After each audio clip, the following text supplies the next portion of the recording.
Good morning, everyone. My name is Richard Ponte, and I'm the Director of Events and Programs for the Maine State Chamber of Commerce. On behalf of the entire team here, it is my pleasure to welcome you to Maine Sports Economy, the latest in our webinar series. Thank you for joining. Before we get going, there are just a few things we'd like to share with you about today's session. All participants are in listen-only mode. Please submit questions using the Q&A function. Time permitting, we will answer them by the end of the session. We will also use the Q&A feature to share useful links and other materials. We have enabled closed captioning in English. You can access this feature by toggling it on the taskbar at the bottom of your screen. This meeting is being recorded, and we will make the recording available to you on our website in the next few days. And finally, if you lose your connection, please use the same Zoom link to reconnect. We would now like to begin by thanking our sponsors. Our premier sponsor is the University of New England. Our supporting sponsors are Bangor International Airport and Bangor Savings Bank. Our 2026 webinar series sponsors are AARP, Central Maine Power Company, KeyBank, Next Era Energy Resources, and Northeast Delta Dental. And now I would like to introduce Dean O'Reilly to provide a few remarks on behalf of today's premier sponsor, University of New England. He serves as the inaugural dean of UNE's College of Business. Good morning, Dean O'Reilly. Morning, Richard. You can call me Norm if you like. Thanks for having me on today. So I'm Norm O'Reilly. I'm the Dean of the College of Business and also the Executive Director of our Center for Sport and Business of Innovation here at the University of New England. We've worked with all of the clubs in the market, and I just wanted to say that thank you for having this webinar. Portland is the home to, as a lot of you know, Sport Business Journal ranked us the #1 minor pro sports city in the United States. And we had an event you can see at the bottom there. We hosted with a number of the personalities that you'll introduce shortly or their colleagues from their clubs. And we had a great discussion. We're going to get into it this morning. It's really an untold story that I'm excited we're doing and learn more today. We do a lot of work with the different clubs, including the Maine Mariners. You can see a picture there with some of our students. And Dajuan had me on with the Celtics at their sponsorship forum. So we have a lot of activity going on here in sport, in the city and sport, and I wanted to thank you for having this webinar today, and it's our pleasure to support it as the premier sponsor. Thank you. Well, thank you, Norm, and many thanks to all of our sponsors this morning. It is now my pleasure to introduce the President and CEO of the Maine State Chamber of Commerce, Patrick Woodcock. Patrick will be moderating the conversation today. Good morning, Patrick. Well, good morning. Thank you all for joining us today on unpacking what has been a success story for the Maine economy, and that is our minor league professional sports teams. As it was alluded to from the University of New England, Portland, Maine was ranked the #1 minor league sports market in the United States. And as they said, thriving franchises, passionate fans, and a bustling tourism industry all shore up the case for the New England of Portland, Maine to be thriving and our #1 minor league sports team. This recipe is, I think, a reflection of community, what these sports teams have invested in creating a passionate fan base. It also speaks to the quality of the product. We all know from the crack of the bat at Hadlock to the intimate setting of the Maine Celtics to the new era with the Hearts of Pine, passionate fans, and the incredible product that the Maine Mariners bring every day on the ice. It is an incredible product. But we don't know the underlying economics. And we really wanted to capture what has led to this success. How do we continue it? I am so pleased to introduce our 4 panelists who are going to talk about what drives their business model and how can Maine continue to grow what has been a bright spot for our economy.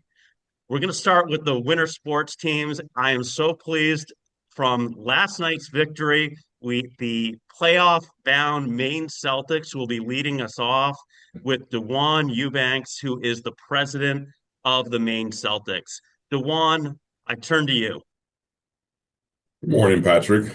Thank you for having me on board here today. And I look forward to being a part of this panel and sharing our success over the last 18 years. Now we're going into our 18th season, hard to believe. But, it's been wonderful to be a part of our community and the community being the state of Maine at large and really being able to represent us when we talk about national recognition in minor league sports altogether. And it's just been a pleasure to be recognized amongst the other three teams to have the number one sports town be provided to our community over the last 2 years. And hopefully over the next few years, we'll continue to be in the top five, if not top one again.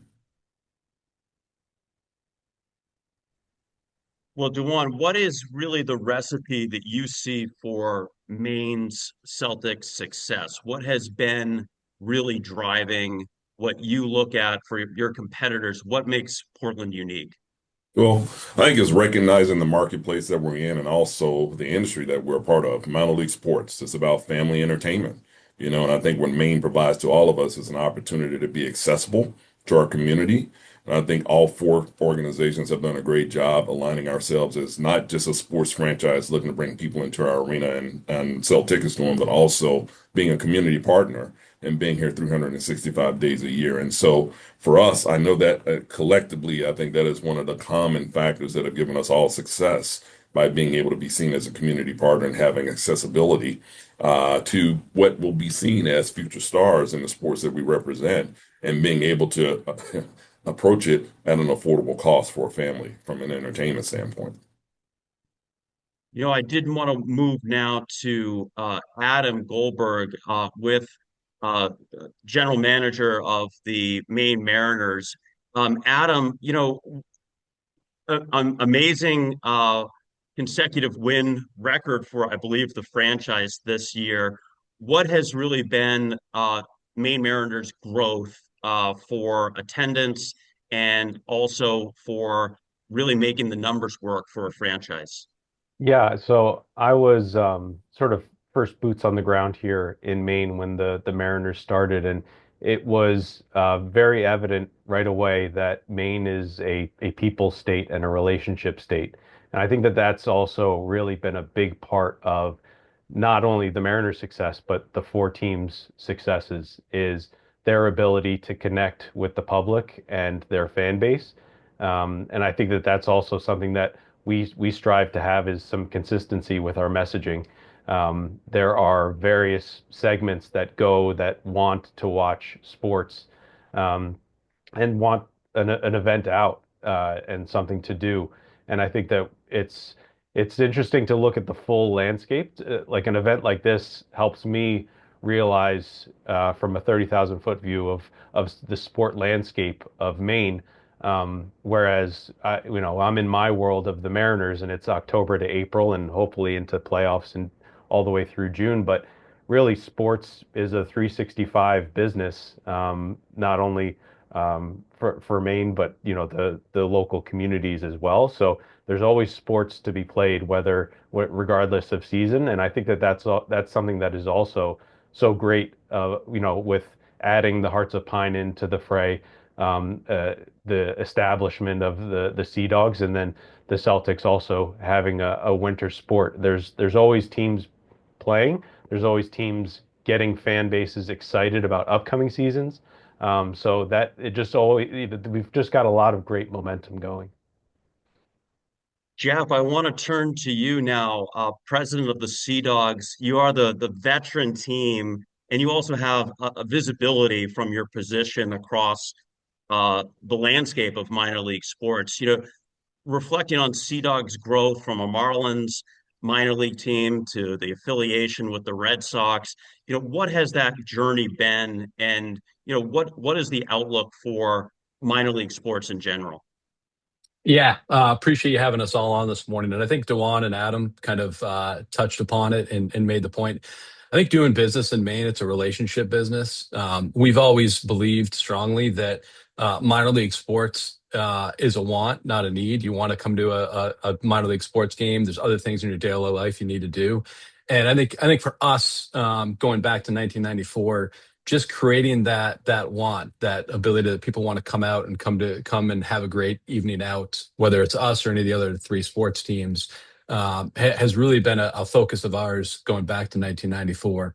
And, I think for us, we were an expansion team in 1994 with the Marlins. Our first 9 seasons were with the Marlins. And then we had the opportunity to switch to the Red Sox, which obviously were in the part of Red Sox Nation in the state of Maine and in New England. So that was a great transition for us. But it really allowed us to establish our business practices of how we were going to do business, what your experience at our ballpark was going to be. And we blew away all of the early projections. And we did that because the community embraced us. I'm not sure we did anything really all that special. I think it was that the community in the state of Maine, if you do something well, our residents are going to support you and come out and take pride in you. And again, if you don't do it well, they're not going to. So I think we really benefited from the community. I think like the other 3 teams, it's not just what we're doing at our events. It's also making sure that we're out in the community every day. Dajuan was just talking about his coach being at a speaking engagement out in Wyndham. And I think all of our teams make sure that we're out in the community, supporting the community as best as we can too, because they're here supporting us. And I think the future, quite frankly, I think for all of our teams is bright. I often will get asked, when the Maine Celtics came in and the Mariners came back and the Hearts of Pine came, whether we ever felt threatened, or if the team should feel threatened by a new addition. And we never have. And I think we all benefit from the fact that all 4 of the teams, I think, are run responsibly and community based. So if you go to an event at any of the teams, it kind of lifts up your expectations, but it also reinforces what each of the team is doing, and you want to buy in and believe in that too. So we've got a great working relationship amongst the 4 of us, and really excited to see the successes that each of the teams have. Kevin, I wanted to turn to you. I was at the birth of a new franchise on that rainy evening about a year ago. What a year for the Hearts of Pine. New season kicking off, watching the game in Burlington. I can't believe they play soccer in Burlington in March. But really, what has the journey been? Incredible success for a first year franchise. What has been the magic recipe for you?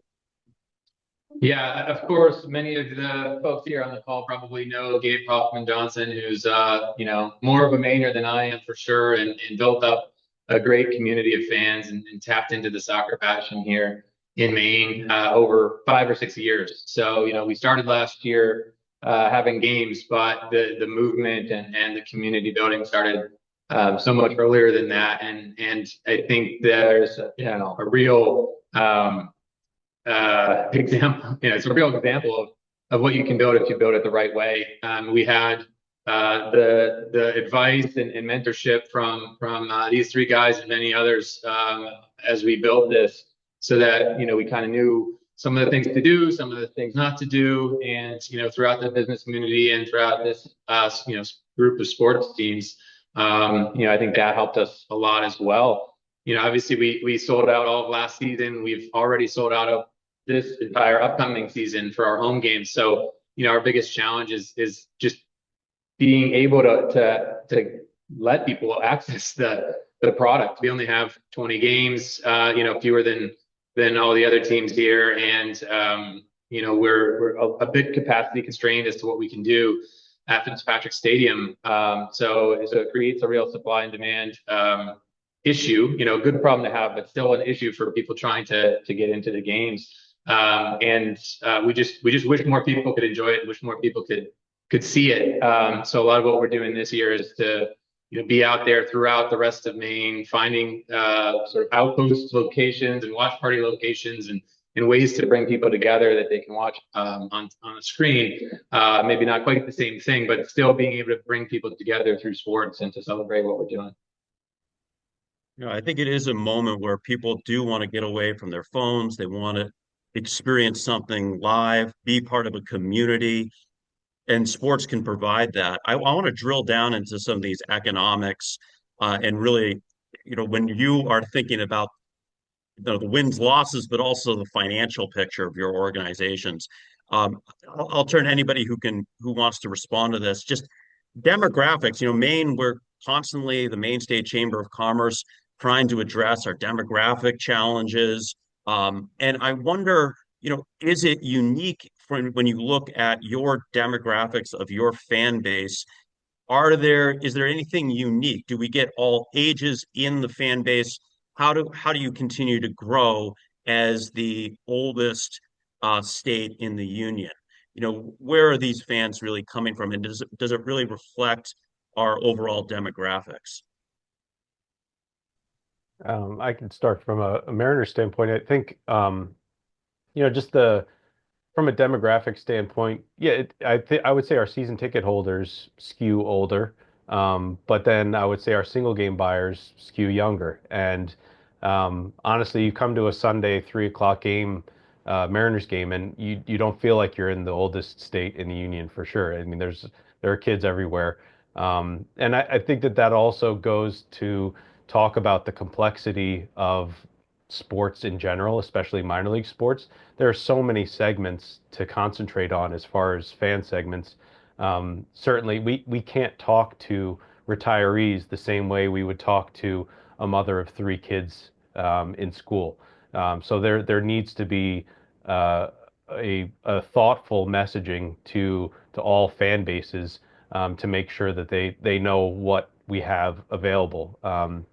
And this sort of goes to Dewan's part comment, but like, if from from a Mariners standpoint, if somebody wants to watch hockey, we've got hockey. Like you can come out and watch a hockey game, and we need to make sure that everybody else that it is on the fringe of being a hockey fan knows what we have to offer. And I know that every other team on here is sort of in that same boat.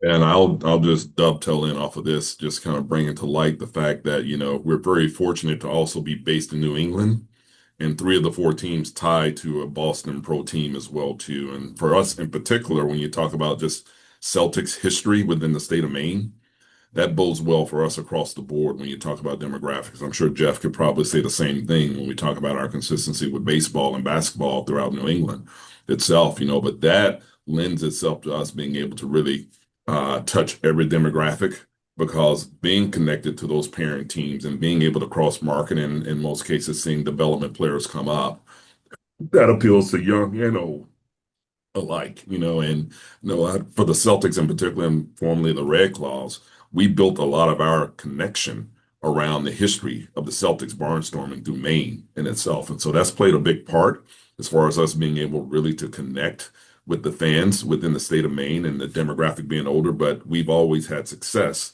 across the board. And quite honestly, I think we have better success with young families, with kids, more so than with the older demographic. But I enjoy the fact that we can span the demographic from old all the way down to young, because it means that we're going to continuously have that constituent coming up, and it's upon us to figure out ways in which we can continue to make that connection in a valuable way, so that as the younger kids get older and attrition starts to happen, we continue to keep that legacy in place with sports fandom in the state of Maine. Well, Dajuan, my 8-year-old's first experience with the Maine Celtics was not on the court. It was a Maine Celtic coming to her school in Yeah. Portland, and that exposure and the investment in the community. And Adam, the Mariners put on a fundraiser for the Portland schools, where the whole school system really was at a Mariners game. It really is. It takes investment from your sports teams as well.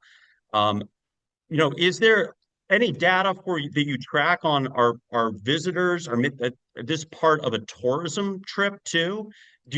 Are you guys able to track that of, these are the residents of Maine, but also tourists?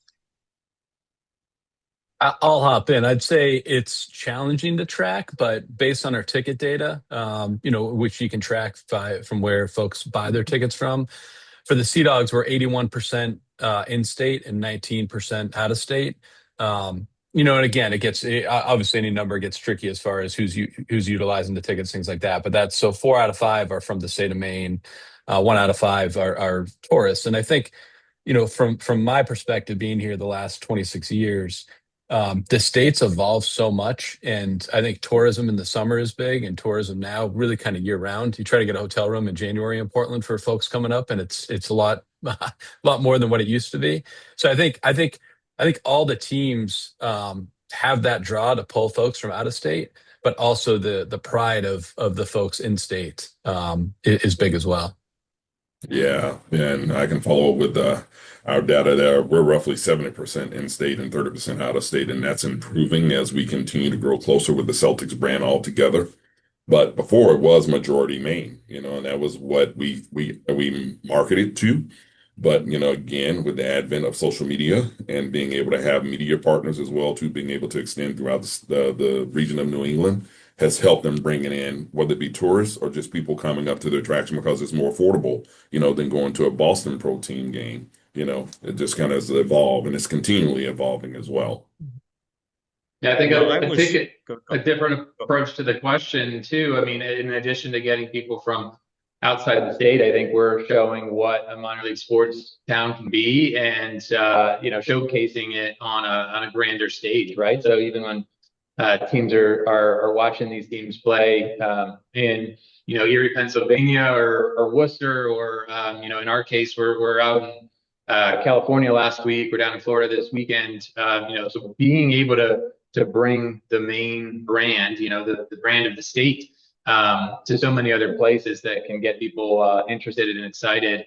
Obviously, we've got great partners at the Maine Office of Tourism that enable us to sort of go out and speak the great words of Maine as our fans wear the jerseys or otherwise in these different places. But being able to not necessarily only bring people to the state for the games, but also year round, getting people excited and interested in the state. I want to drill into the economics. I was struck. Maine Biz did a great article a few months ago about the sports economy, and Brian Corcoran, who's one of the owners and affiliated with sports marketing, made the assertion that only a third of teams are actually cash positive, which is sort of in the entire minor league sports across the country. Could each of you explain really the drivers of whether it's a successful year or not?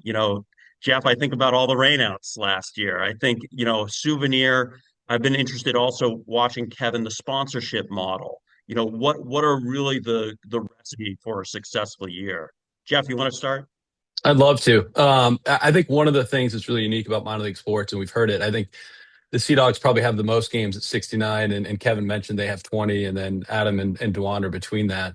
What's really interesting about minor league sports is in the case of the Sea Dogs, we have 69 days to create our revenue, to pay our expenses for 365 days. So you talk about those rainouts, and in the case, rainy days for Kevin and snowy days for Dajuan and Adam in the winter, those can help. Those can derail you a little bit when you're planning your season and when you get to the end of the season. So I think I don't know the exact stats, but Brian's probably pretty close as far as that goes. And I think the difference a lot of times for at least a minor league baseball team to be in the black compared to the red are sometimes the difference of 3 or 4 rainouts or 3 or 4 rainy days, even for that matter.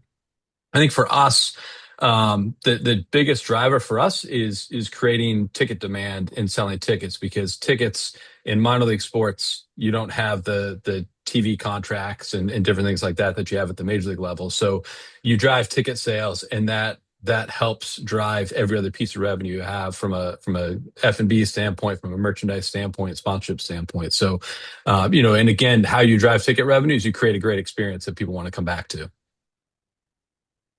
Yeah, One for sorry, Kevin, go go ahead. ahead. Well, I was just going to say, first of all, I know BC well. A third of teams is a really large number. Who knows how true it is, but if it's true, then some of them are barely in the black. I mean, I think in minor league soccer, there's probably 1 or 2% of teams that are in the black, and we are not one of them. The support of the fan base and the support of the corporate community is what allows us to even keep our losses low enough that we can sustain this and build towards something that we can get to over time, where we are break even. I mean, people look at major league sports teams and the big TV contracts and all these things, and it's a prominent thing in the community that people can look to and say, oh wow, that must be successful. And I think success for us is about that community impact. It's about hoping to win a championship. Certainly if we were to get a home playoff game, that would be a big event that adds to the revenue and gets us closer to break even. But the economics of this business are very tough, and the support that we have from our investors and the community isn't really the same as a regular small business would be. But yet we still have to find those ways to be sustainable and make sure that this can be something that's a community asset for a very long time, even in the face of challenging economics. Juan, you want to jump in on what are the real drivers of a successful season or not financially? Well, I think you're going to hear a repeating story from all of us when you talk about tickets as the lifeblood of minor league sports altogether, and I think the crossroads that we face is that we're minor league versus major league. And as I mentioned earlier, accessibility is key. And so there's always a balance, I mean, we can raise our ticket prices as high as we want, but there's a balance around making sure we are able to bring in the fans and create that brand essence and experience that's going to be sustainable, to Kevin's point, around really balancing the economics out for a team. And, the third, I think that's a stretch because there are a lot of major league teams that are also, operating in the red. And that's pretty much the industry itself. And if you are in a situation where you're profitable as an organization, whether you're minor or major, it is a great balance of ticket revenue along with sponsorship revenue that really leads the way on that. And then the other tertiary pieces that Geoff mentioned, F&B, souvenirs, and all that, is icing on the cake, And so it's just, as Kevin mentioned and alluded to, it is a small business, but not to the capacity where we're ma and pa. But we do have to have functionality in order to provide an experience, but also manage the cost. And unfortunately, sometimes, minor league sports, the fans feel like a ticket at $15 is a lot. But when you have to pay comparative $90 to $100 and get not as great of an experience, it's that balance you try to strike to make sure that you're appealing to your local economy and local marketplace fans that keep you afloat year after year. Yeah, I would just say, it's a knife's edge every year.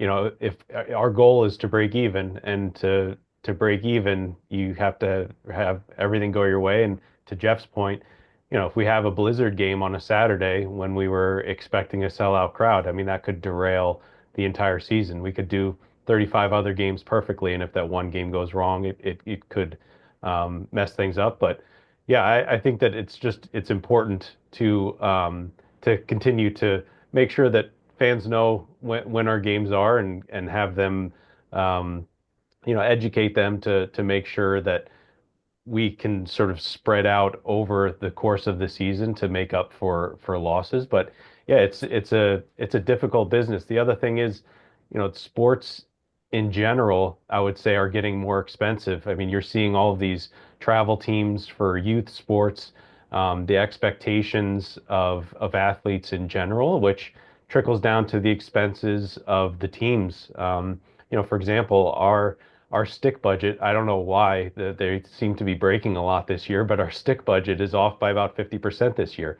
And it's not like we can send players out there without sticks.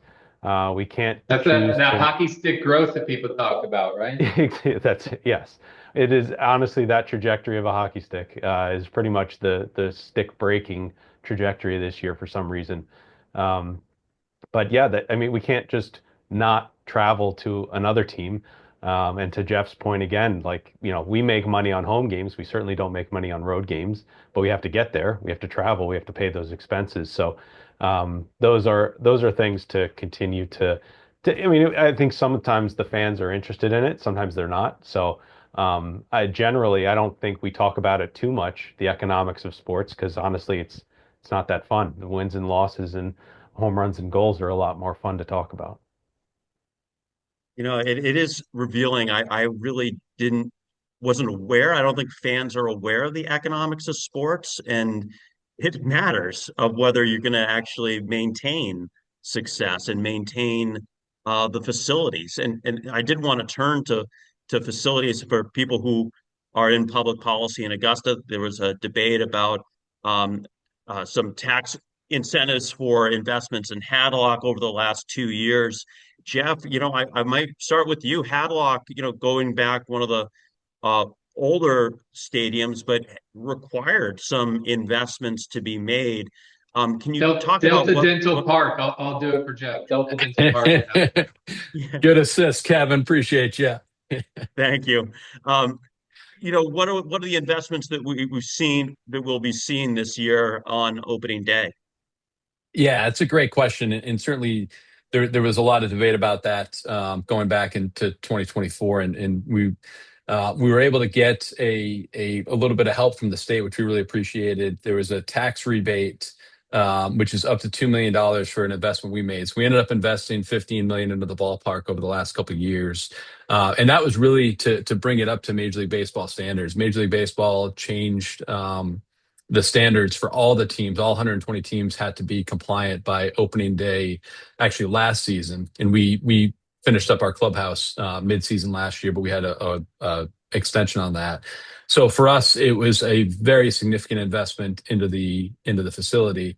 And we were fortunate to get the support of the state to be able to get that tax rebate. So we ended up paying 13 million of it, and then we paid all 15 million, and then over the next 15 years, we'll get a little bit of a rebate back to help offset up to 2 million of that, which we really appreciated and was really great. And I think now our focus moving forward, that we are compliant with MLB standards, is going to be looking at getting back to what we can do for fan-facing improvements to the ballpark. We've got several ideas that we want to do coming out over probably the next 3 to 5 years. But that came out during COVID. The requirements changed, so it was kind of like a 1-2 punch at the time, but we were able to get there, which is great. I don't know if any others want to talk about, when you look kind of next 3 to 5 years, what sort of investments will your infrastructure require, or what will really continue to enhance the fan experience, and also attract players to the Portland market? Yeah, from Mariner standpoint, the arena, Cross Insurance Arena, is aging for sure. So I think that that's something that we want to get ahead of and talk about what the lifespan of that building is. Having an arena downtown, there's no way to spread out. So I went to there was an All-Star game in Jacksonville a few years ago, and they're just sort of their arena's in the middle of nowhere, and their concourses are a quarter mile wide. It's just enormous, and certainly jealous of that. But I also think that there isn't a bad seat in the house when you come to Cross Insurance Arena from a hockey standpoint. So, yeah, from a 3 to 5 year stance, I think that it's going to be worthwhile to talk about the future of the sports homes here in Portland. But I also think that the support has grown over the last few years as well. So I think there's potentially some exciting things coming down the road. We just need to start understanding that what is needed now, because you can't wait for an arena to crumble and then build one next door within the next year. There's got to be quite a lot of planning needed. Yeah. And from a Maine Celtics standpoint, I don't know if a lot of people know this, but the Portland Expo is the oldest public sports facility being used in the country right now, and so for us, definitely being able to find some ways in order to improve amenities is important. And 3 to 5 years down the line, in partnership with the city, perhaps, some improvements to that facility will take place. But again, it comes back to, and I think Adam just alluded to this as well, but more of the experience itself. There isn't a bad seat in the house at the expo, and so we make the best of it, but we're always striving to try to improve that consumer experience when they walk through the doors, and it might not be through the amenities, but it might be through the service and the relationships and the incentives that we do provide for being a loyal fan of our actual sport. But yeah, it is definitely something that stay on the radar, and you always want to improve, in particular in today's economy, with the consumer that's looking for more, regardless of what they spend. Yeah, I would I mean, we're on a panel here with a lot of business leaders in the area, and people thinking about public policy.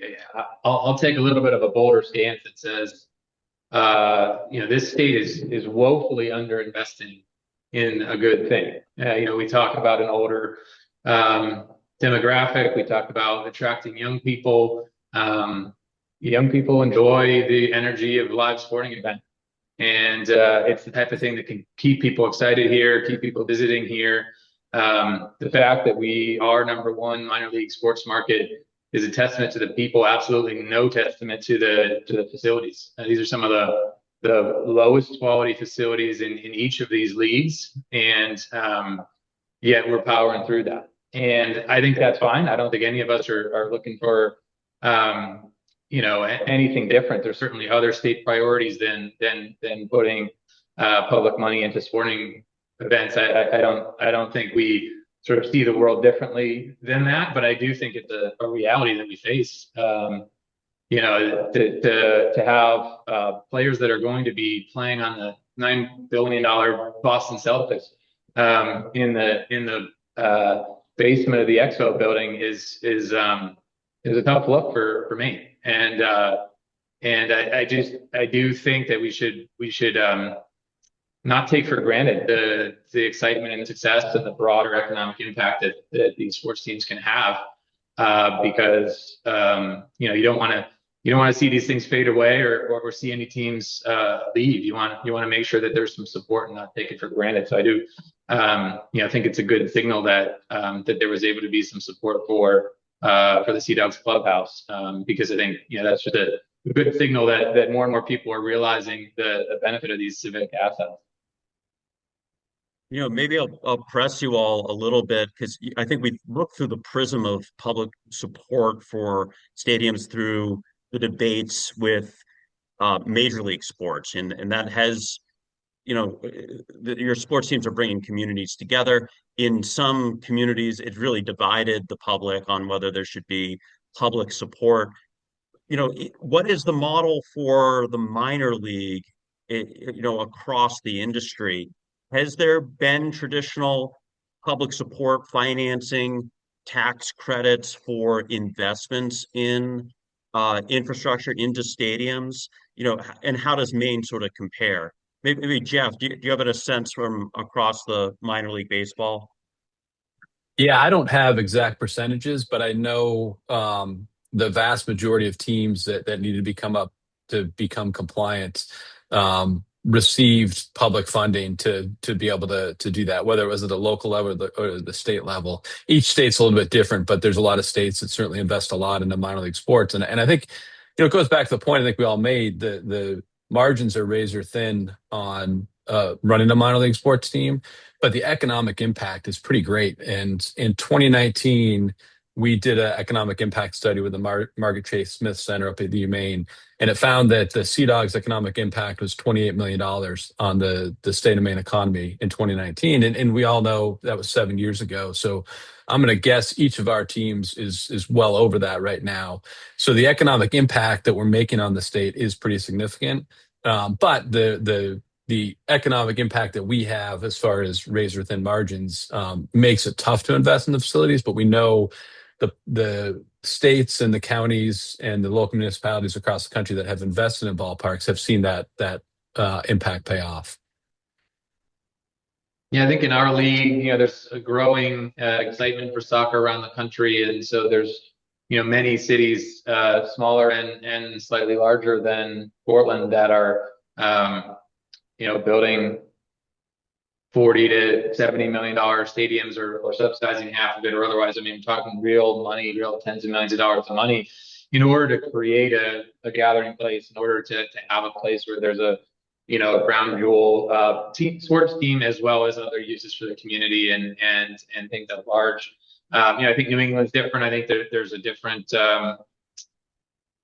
political mindset about that thing, and certainly there's less land to make things like that possible. But it is sort of the reality that we see as we compare ourselves to clubs around the country, and what kind of additional support there can be to create those gathering spaces. Same as Maine would have done in the 1920s when they put the money together for the Expo, and maybe it's time for more of that. Kevin, looking across the league, and the Maine market, what sort of capacity would be a best practice for a club like Hearts of Pine? If you look out, what is the right size stadium? Yeah, that's a great question. I mean, I think based on the demand we're seeing right now, we could probably fill a 20,000 seat stadium and do better than some of the MLS teams. But not realistic to go quite there. I think we have a 4,000 season ticket base. We have tons of youth groups and families that are clamoring for a lot of the remaining tickets. We have over 7,000 people on a season ticket waiting list, not even to count the other people who want to come to games. And we only have 20 games. So, one of the things that we can do is to add a women's team next year, which will, create a whole new level of excitement and speak to potentially some different demographics as well, and allow us to have some more games to put on. But as we think about the future, yeah, a very real question of should we build an 8,000 seat stadium? Should we build a 10,000 seat stadium? Like, what does that look like? Where would it be? Is there anything we can do at the Fitzpatrick Stadium site to get there, or does it have to be somewhere else? Those are some real things that we're wrestling with right now, just given the demand that we have. But of course, 1 or 2 years of demand doesn't mean 30 years of demand either. So we got to be careful, and we got to sort of figure out the right size for what our ambition should be as we go forward. Well, super interesting to assess that just from a real estate, from a market standpoint.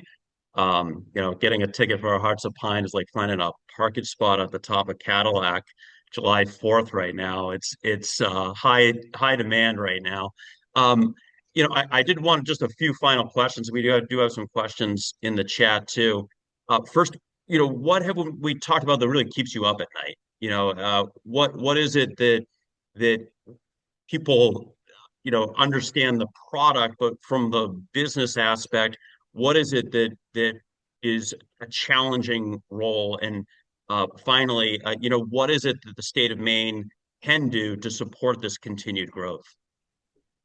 Yeah, I think from what keeps me up at night is the complexity of the business. There are just so many moving parts. And honestly, I think that from a staffing standpoint, there's also, we probably skew to the younger side. It is a difficult industry to work in, I would say. It's odd. I'm sort of in the middle of, we had a Saturday, Sunday game last weekend. We got Saturday, Sunday this weekend. And so, the days off are fewer and far between. So again, it does sort of skew younger. It's an exciting industry to work in. But I think there's so many things to remember and not let slip through the cracks that's generally what keeps me awake at night. But I think it's to your second point. It's important for everybody within the market and within the businesses to know how helpful sports teams can be. It is a community square. It's a place where you can go to enjoy an event and see the CEO of a bank, as well as see your neighbor sitting on either side of you at the seat. So that's also just the beauty of sort of the melting pot of the fan bases that we all get to deal with. Well said. It's a great unifying aspect for a community. We're all cheering for the same thing. A lot of things that divide us right now, but all cheering for a shorthanded goal, or the home team. It can't be underestimated what it does for our community. I did want to turn to one public policy issue. I think I've spoken to all of you about this, but data privacy, targeted advertising. Maybe just your thoughts on and how you currently use these tools to grow fan base. Geoff, you said, it's just a handful of games and ticket demand is everything. What is it? What are the tools that are available to you now to try to attract new customers? I'll turn to anybody who wants to answer.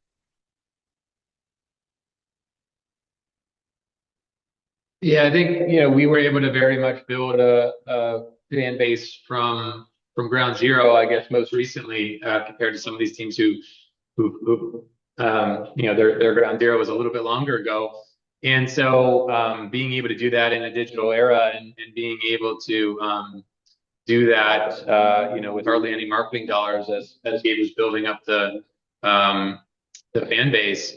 A lot of that was, on Instagram and having a little event or having a little, merch sale or, trying to gain followers online. And so, I think that the digital advertising is going to be a part of our lives forever. And, as a consumer, I actually prefer to see ads that are relevant to me than to have to see ads that aren't. But from a business perspective, it's really important that we have some tools at our disposal. I think some of the conversations in Augusta, I think, can be seen from either side of the aisle a little bit. But I think one point that I would make is we shouldn't have Maine sticking its neck so far out that it gets to be an outlier, because that actually can lead to some of these big companies just turning functionality off for the state of Maine. Rather than bend over to some extra set of 20 regulations. Having been at a big tech company myself in the past, there's times where you say, hey, we're gonna take a stand and we might jump through every hoop that New York State wants us to do, but Arkansas or somewhere smaller, we don't want everybody following that lead, so we're going to take a stand and turn off functionality or not follow that. So I think there's just real risk of as we find the right balance and what can help small businesses and what can help the consumers, that we don't get so far out of the mainstream that some of the big tech companies just sort of prefer to ignore Maine, and that would obviously be extremely detrimental to a lot of people if that were the case. Any other comments there? I will say it's been revealing. This is new public policy terrain for me. Just how over even the last 5-6 years, how sophisticated the efforts at creating the demographic profiles that can lead to success, and turning off these tools would have a dramatic effect. And I think some states have really balanced this of consent-based approvals for third-party websites, and really concerned about, as you said, Kevin, just a real outlier and what that would do to add costs for attracting new fans. And I think it really is new fans that is the harder aspect, that if you don't have these tools would restrict a lot of businesses. But it's been an issue that is that the public has a hard time understanding. They certainly want data privacy, but to do it in a way that doesn't put Maine at a competitive disadvantage. I did want to turn to a couple questions in the chats. First, have a question from Corey Ricker, who's a junior quadruple major at the University of Maine, specializing in sports management and marketing. What are some things that you do to build the family experience? How do you build upon the experience beyond solely the ticket to the game? I'm sure you're constantly thinking about this, but what's the recipe for the family experience? Yeah, from a hockey standpoint, you do get 60 minutes of action, but there are also tons of whistles, and we've got a concourse as well. So it's really an interesting study that can be done of, regardless of what's going on in the game, you'll still see somebody in line for a hot dog or a beer at a hockey game. I've worked in baseball and hockey, and it's interesting because the the the intensities of the game, I think, also translates to the amenities. Whereas, Geoff, he's got, at a baseball game, it is more laid back, it's more relaxed, it's more of a social experience. I remember our concessions per caps were so much higher for a baseball team than a hockey team because we really try to get people to buy concessions as they enter and during the two intermissions. But besides that, they prefer to be in their seat, and baseball's, I think, a little bit more casual than that. So just keeping that in mind of like what the fan is coming to see. I don't think the game operations or game entertainment person for each of our teams could necessarily go across the street and work for another team because each game is there's just so many different demands and buttons to push. But it's always an interesting and fun problem to try to engage with is to try to just have as much fun as you can at any of these games and let the sport do its thing. I'll dovetail on here, just stating affordability is first and foremost when you talk about just really being able to attract the demographic of a family, young family in itself. But then it's the experience overall. And, again, this is minor league sports. And the only thing consistent in minor league sports is change. And in our particular case, we don't know if we're going to have the same people here. I know Geoff has a different model in that sense, but change is inevitable. And so, for us, being able to provide that experience as a brand experience, whether we win or lose, is how we look at going into it. And that involves entertainment, and for us, it's a quicker environment than baseball, a little bit shorter than hockey. But, being able to engage at an affordable price and provide that experience that goes beyond just that night of a win or a loss is what it's all about.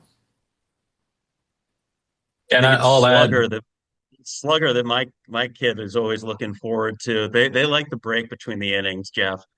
that's right, and I think we've always approached it is if you've got a group of four friends or a family of four, each one's going to want to come to the game for a different reason. It might be the food, might be Slugger, it might be the baseball, it might be the promotion, the giveaway, whatever. We try to every night give a lot of different reasons to want to come to the game and be entertained, and understanding we're all in the same boat. You don't control the product on the field, you don't control the opposing team how good they are, so you don't really have the ability to control the competitiveness and the win and loss. But the biggest win for us is that everybody leaves, whether the team wins on the field or loses on the field, everybody leaves having had a good time and wanted to come back. There's a kid zone at Fitzpatrick, right, Kevin? Yeah, we don't even have a video board at our stadium, so you got to pay attention to the game. And there's no sort of ability for some of those fun things that you could put on a video board. But certainly very family friendly. A lot of kids being able to play in the kids zone, and parents being able to see the game action from there.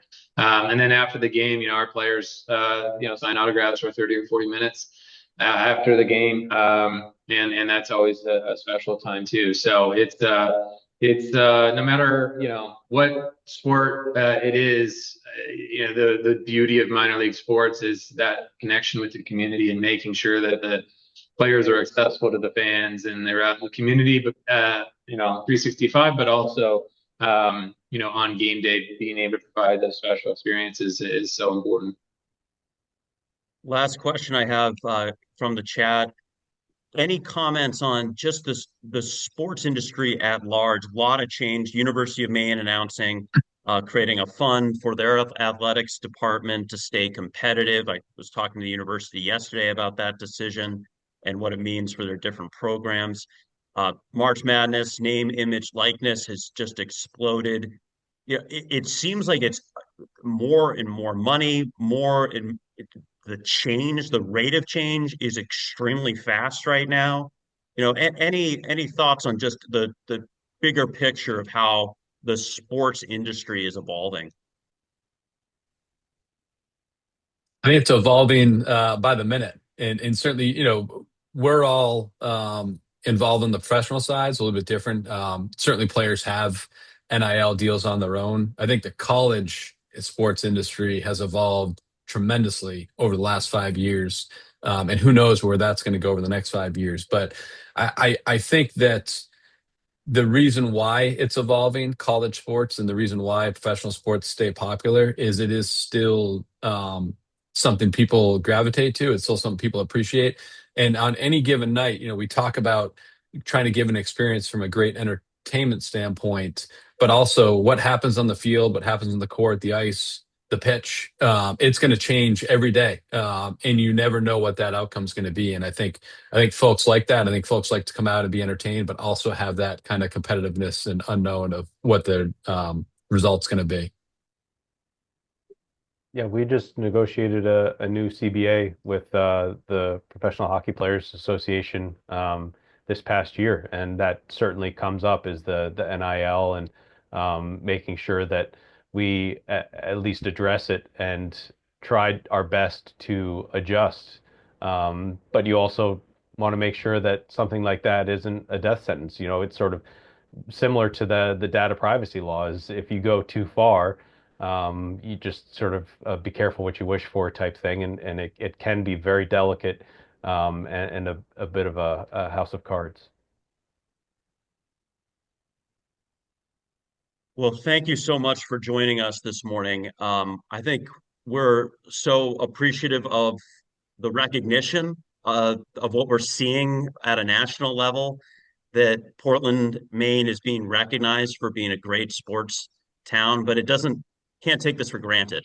We are so appreciative of your investments in the community, what it's done to bring the community together, and we certainly hope to have the continued growth in infrastructure, support from the fan base, but it's an investment that doesn't happen without support from the business community, from legislators, to understand that this is something that will not grow unless we continue, if we take it for granted. So, on behalf of the Maine State Chamber of Commerce, thank you all for joining us this morning on Reflections on Maine Sports Economy. Thank you to our sponsors, and we'll see you next month for Maine State Chamber's Public Policy Webinar Series. Thank you all.